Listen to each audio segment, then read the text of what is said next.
Prophets proclaim that you will bring forth a day when all your children live in peace.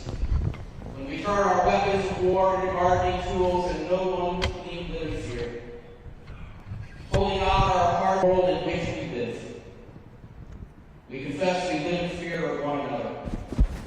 We have deluded ourselves to believe that more and more guns will make us safer. It hasn't worked. Too many are more interested in protecting guns rather than protecting your children. And we suffer the consequences.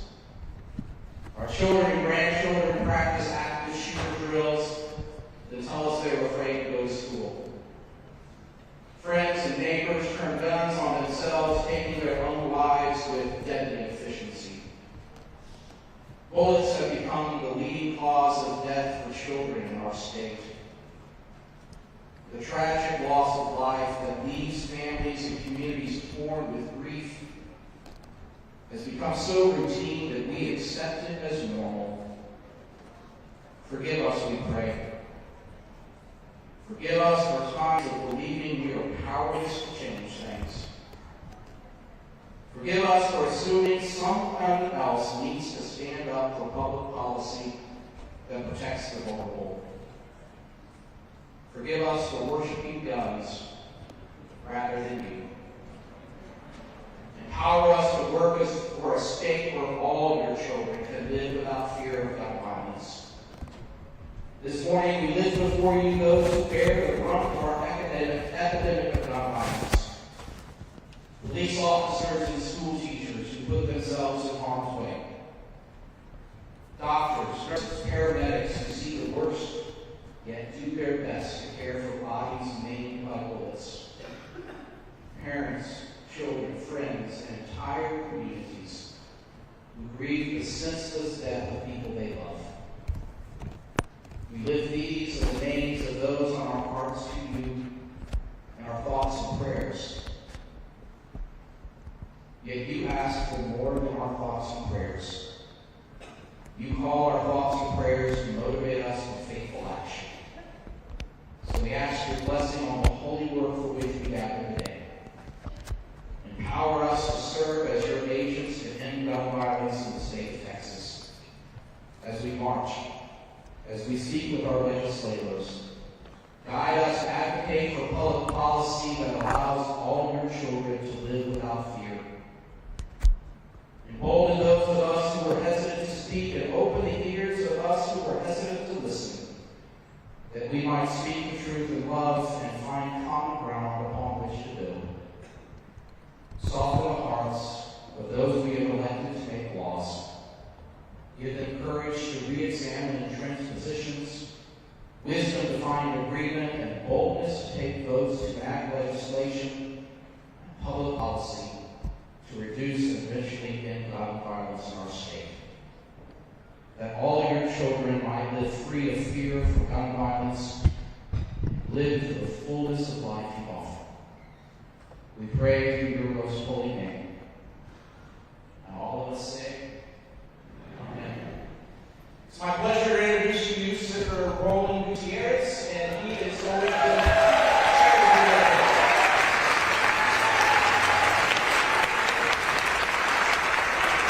Thank you, Reverend. Senator, thank you all for being here and coming here. I want to talk about these folks in a second, but first I got to thank Moms Demand Action. Not to the exclusion of the other groups here, but a few years back you come to the Capitol, you come to my office, you say, we got to talk about campus carry. And we got to talk about constitutional care, we got to talk about these different things. And over and over and over again, I listened and I voted the right way because I felt that we were all on the right path, because we were all going in the right direction. Of course, we couldn't get the other side and listen, but you were there all the time for years and years on end. So I want to thank you, Moms.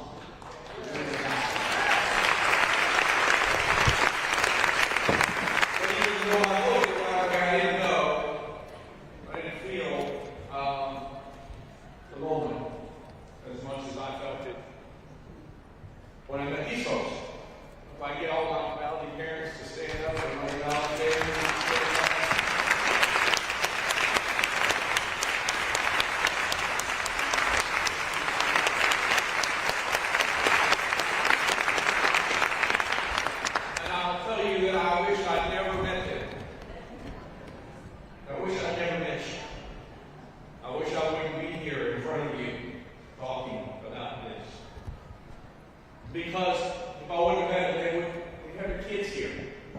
And each and every one of them wish they weren't here today.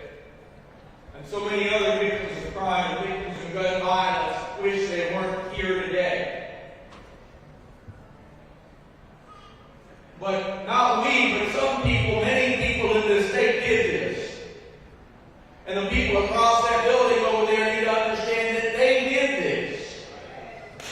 That might seem hard. They didn't pull the trigger, they didn't pull the trigger. They didn't put the gun in that kid's hands, but they did, didn't they? They did because they didn't ever have a law that said an 18-year-old shouldn't have a weapon of mass destruction. Yeah, I said it, a weapon of mass destruction. They fired hundreds of rounds in a minute that caused devastation like I've never seen before. I wish I wasn't here today because I would not have seen the chaos of that day. Images that you've never seen, that you should never see, and I don't want you to see. And yet sometimes I wish that America, all America, could see what I've seen. What these parents had to see in the morgue. Because they did. What I've seen in hundreds of hours of body cam footage. Cops finally going in at an hour and 17 minutes.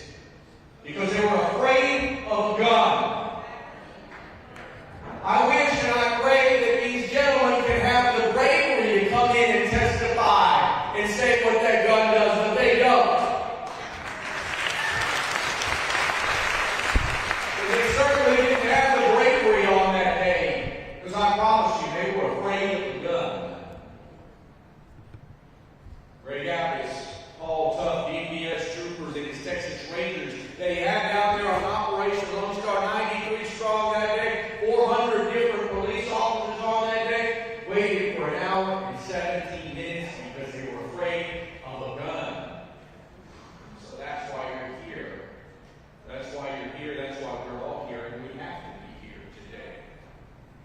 The Reverend Dolan, he said it felt normal to him. And my whole comments today were going to be about it's not normal. It's not normal to see a little girl whose face is gone. It's not normal to see a classroom inundated in blood. Not normal to see your shoes all over the place, screwing them out. It's not normal to see a cop pull a kid out by its leg. It's not normal for a little boy to tell his father, a little boy who survived, who'd been shot, to tell his father that he remembers from his little girlfriend, all he remembers is teeth on the ground. It's not normal. It's not normal that this happens to us in our country every day. It's not normal. It's not normal for us to hear the cries of children waiting for someone to go help them. It's not normal. We have to stop this madness that isn't normal. And that's why we need you here today, across the street, lobbying and advocating for these children and those teachers and the kids in Santa Fe and the kids in El Paso and the kids in Sutherland Springs and everywhere. I told Dan Patrick, I said, this isn't normal, sir. I sat in his office for an hour and I cried and said, we need to do something. And I told him that story about that little girl.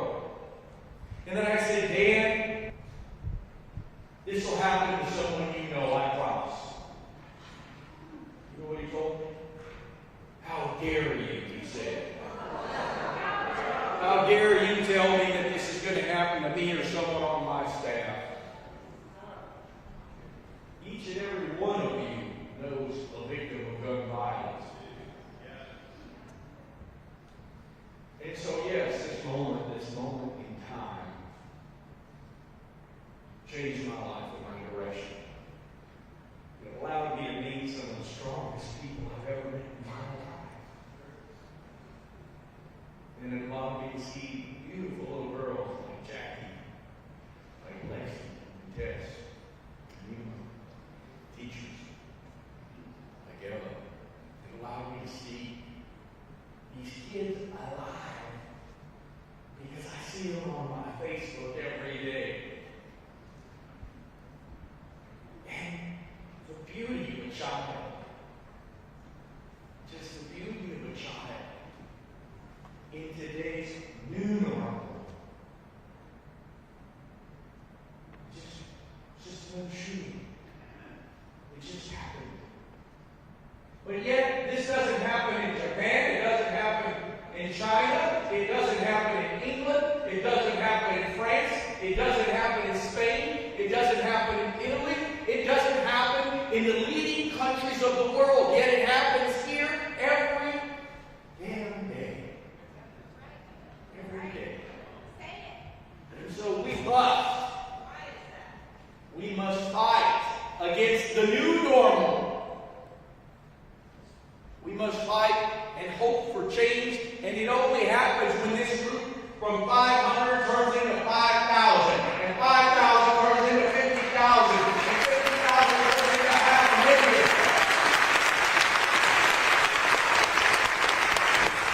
That's the way we're going to win, because we must win, you see. The new normal is some president that says, oh yeah, we just got to get over that one. That's what he said when he was running for office, and there was a shooting up north in New Hampshire, Maine, I forget. Because the new normal is it's everywhere.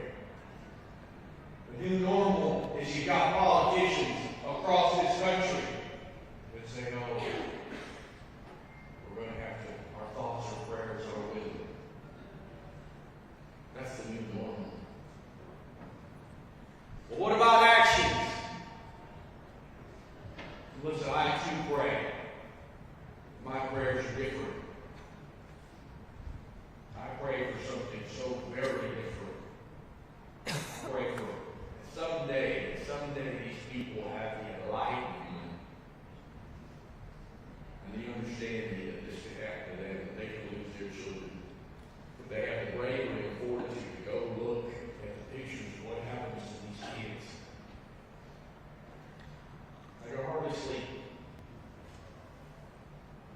I mean, every day I wake up, I see these kids. That's the reality of it all. In a moment, life changed for these people. And yet they sit here and stand and fight, and they come here now, 2 sessions now, fighting for their kids. They go to Washington all the time. Less so now because they've got a new president that doesn't want to hear about these issues. You can move, that's all right. You've got a new president that got rid of the Office of Gun Safety Prevention. You've got a new president that says we're going to do everything we can to support those gun manufacturers.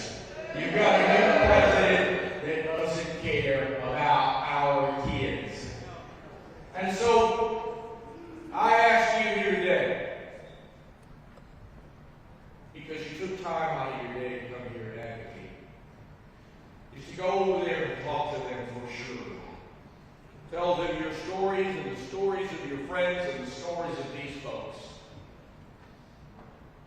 And tell them what we must do to change this new normal. Tell them that we deserve a world where kids don't die in our schools.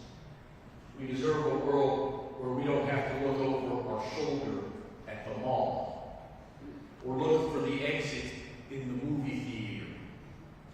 We deserve a place where we can all truly live in happiness. And tell them that for sure. I doubt that most will listen.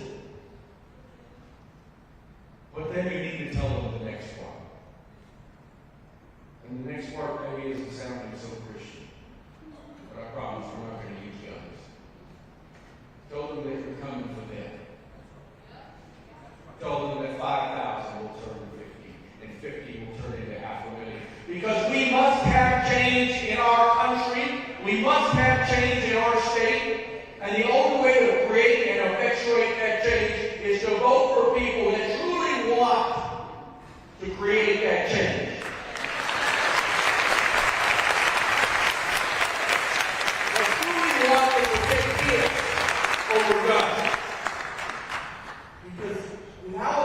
weren't sure, there is nothing.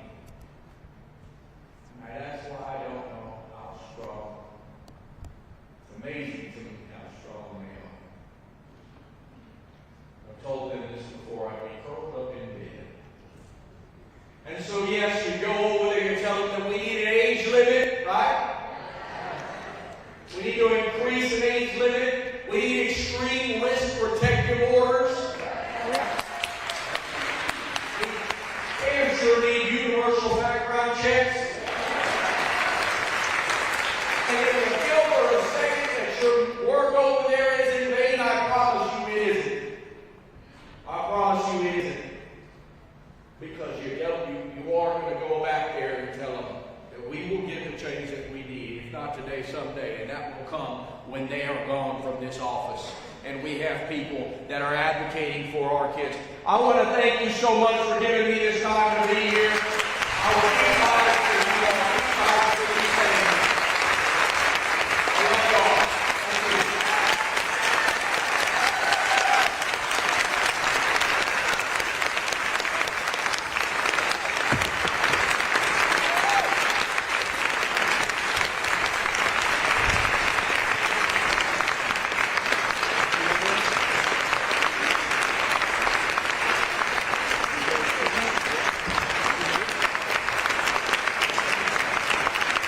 Thank you.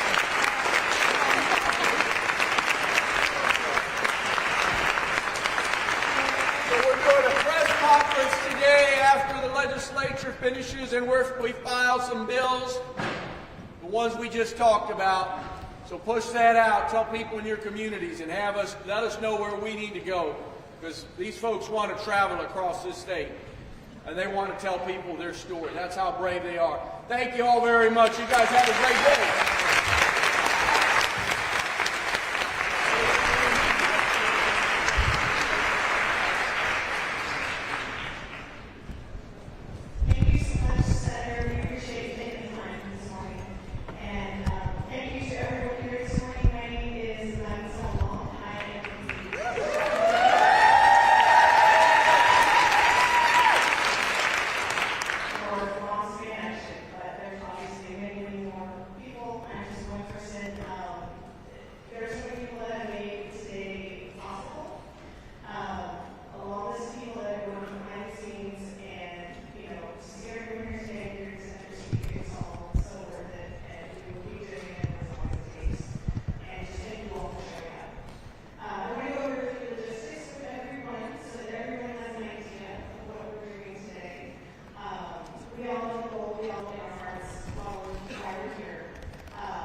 signs.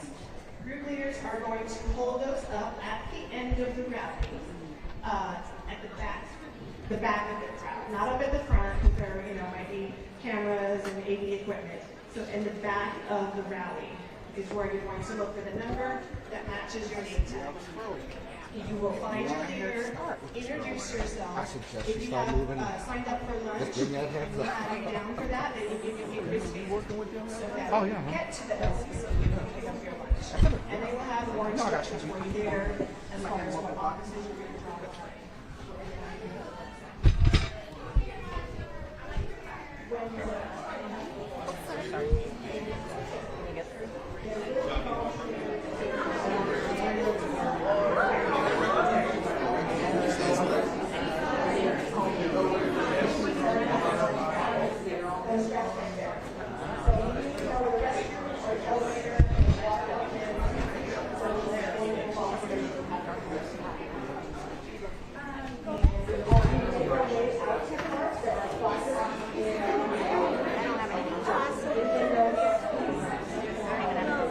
Well, maybe it's...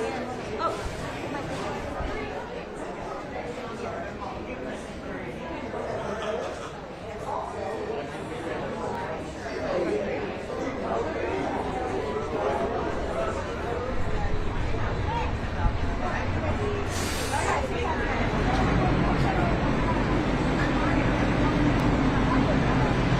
I love audiobooks.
Somehow works, and we're right here, so.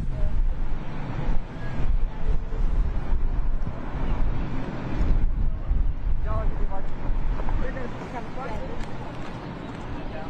There. Going out to the front.